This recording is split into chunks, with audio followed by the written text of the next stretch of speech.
so this is the second thought question topic, and I'm going to be doing it on the topic of religion. So, I am personally not very religious. I identify as agnostic. At some points, I might deviate and change my mind to be more leaning toward the atheist sentiment. The only reason why is because the lack of conclusive evidence for either side, since it's impossible to prove the existence of a deity or not in our current knowledge of the universe. It's all based off assumption or belief. I believe the correct position to take would be agnostic and to just say that the results are inconclusive.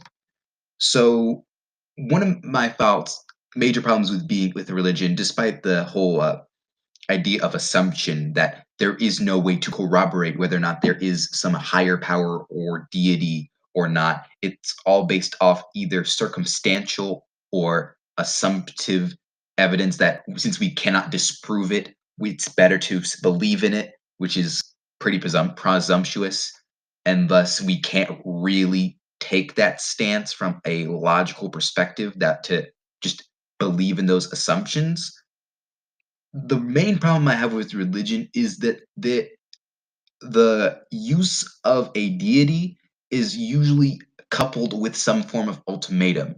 It is not just that most religions use and say there is a deity.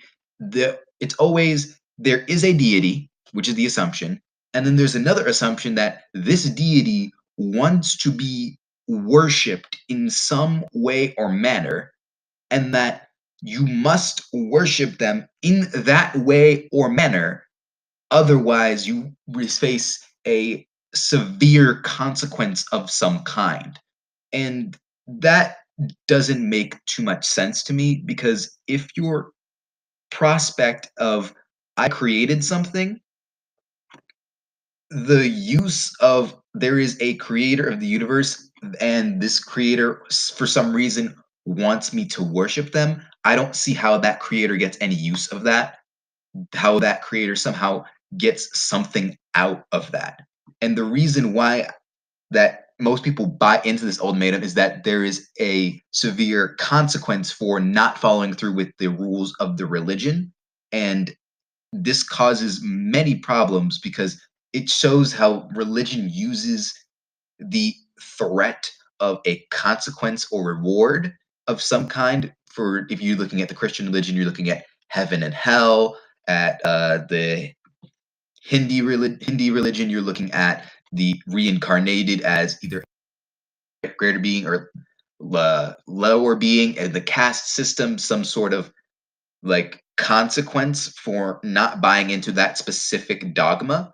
And because of these consequences, it causes people to do whatever their religious leaders or religious texts do. And because of the way our brains are created, we're not very good at analyzing things we don't understand or don't have enough information for. So we're naturally going to make snap decisions in lack of evidence. It's just we're predisposed to do so. It's part of the reason why when people see someone, you're more likely to make assumptions based off their appearance and your initial impressions of them and view anything and everything they do based off those initial impressions you received in that short time frame due to your brain's necessity to make decisions about people and scenarios in a faster manner in order to create greater self-preservation. When people are initially exposed to the idea of religion, they're a usually fairly young, so they're fairly impressionable. B, they're usually told that by someone that they trust or have high impressions at that time, so that easily makes whatever they tell them more credible. And three, the use of the ultimatum of not following what I say will cause grave consequence triggers in your mind that sort of self-preservation uh, protocol, and thus you immediately subscribe to whatever they say because in your mind this is an issue of life and death, even though it's really more about afterlife or life, since we are not able to properly understand death in our psychology. We don't really get death very well. Death is not something that we human beings cope naturally with. So, since we are predisposed to try to be as self-preservistic as possible, it's pretty natural that once you are introduced to the idea of religion, that you will do whatever they say without really thinking about it, and your fear of the potential consequences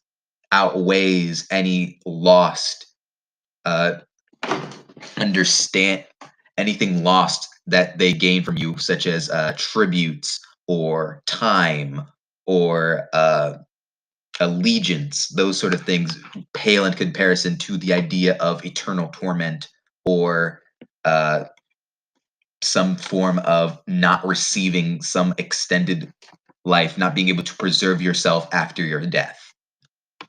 Now, because of this, I don't really believe that religion should be a part of public education. And the reason for that is that since all religions use this sort of ultimatum and deity for their own control, allowing religions to be a part of the public sphere creates a sense of control over a certain populace that's going to give that religion way too much power in our government. And since the way religion functions, the power it would yield would cause corruption to an absurd amount. It's been shown that most regimes that have failed, or most regimes that allow for a heavy reliance or heavy reliance on religion as their basis, tend to easily corrode due to corruption and the overstep of bounds that religion usually takes when they are in charge of secular entities such as governments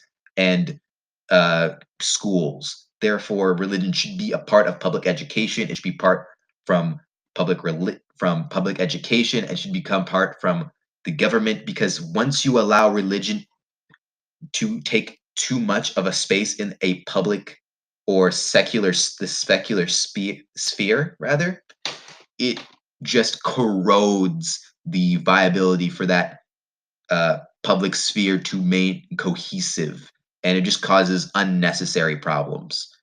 There are pros to religion, however. I must admit, it allows people to have some sort of incentive to remain morally culpable, because this sort of ultimatum does usually make people do good things, even though I personally find that immoral to compel someone to do something under the name of a unrealistic and inhumane consequence. However, hence I feel that people should do what is morally correct based off their own will. And if someone does not do something morally correct based off their own will, you should not incentivize that person to do something morally correct by like threatening them. That doesn't seem right. Telling them that there are going to be bad consequences and allowing that person to make those good choices on their own free will is the only way I see someone to be a moral person, not I'm doing this moral thing because I am afraid of potential consequences to myself. I find is kind of pretty bad. Yeah, I think that's pretty bad. So while I do understand